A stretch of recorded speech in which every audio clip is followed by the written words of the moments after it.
यह कहानी एक हाथी और दर्जी की है जो आपको प्रेरित करती है। एक गांव में एक दर्जी रहता था। वह नेकदिल, दयालु और मिलनसार था। सभी गांव वाले अपने कपड़े उसी को सीने दिया करते थे। एक दिन दर्जी की दुकान में एक हाथी आया। वह भूखा था। दर्जी ने उसे केला खिलाया। उस दिन के बाद से हाथी रोज दर्जी की दुकान में आने लगा। दयालु दर्जी उसे रोज केला खिलाता।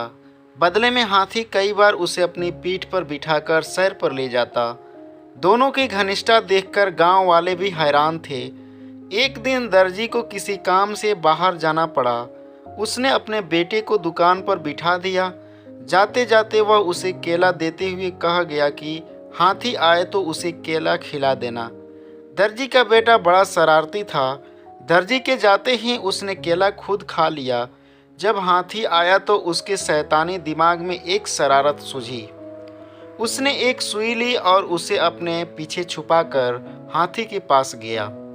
हाथी ने समझा कि वह केला देने के लिए आया है, इसलिए अपनी सूंड आगे बढ़ा दी। उसके सूंड बढ़ाते ही दर्जी के बेटे ने उसे सुई चुभो दी। हाथी दर्द से बिलबिला उठा। ये देखकर दर्जी के लड़के को बड़ा मजा आया और वह ताली बजाकर खुश होने लगा। दर्द से बिलबिलाता हाथी गांव की नदी की ओर भागा। वहां जाकर उसने अपनी सूंड पानी में डाल दी। कुछ देर नदी के शीतल जल में रहकर उसे राहत महसूस हुई।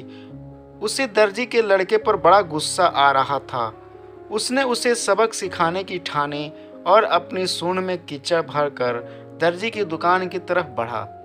दर्जी के लड़के ने जब फिर से हाथी को आते देखा तो सुई लेकर बाहर आ गया। वह हाथी के पास आते ही उसे सुई चुभोने के लिए आगे बढ़ा, मगर हाथी ने सूंड में भरा सारा कीचड़ उस पर उड़ेल दिया। लड़का दुकान के दरवाजे के सामने खड़ा था। वह ऊपर से नीचे तक कीचड़ से लथपथ हो गया। दुकान के अंदर भी छिटक और लोगों द्वारा दिए गए कपड़े भी गंदे हो गए। उसी समय दर्जी भी अपना काम निपटाकर दुकान वापस आया। वहाँ की ये हालत देखकर उसे कुछ समझ नहीं आया। उसने अपने बेटे से पूछा तो बेटे ने सारी बात बता दी।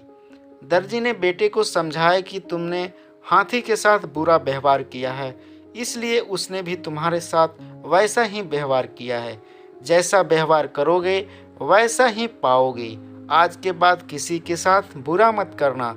फिर दर्जी ने हाथी के पास जाकर उसकी पीठ सहलाई और उसे केला खिलाया। हाथी खुश हो गया।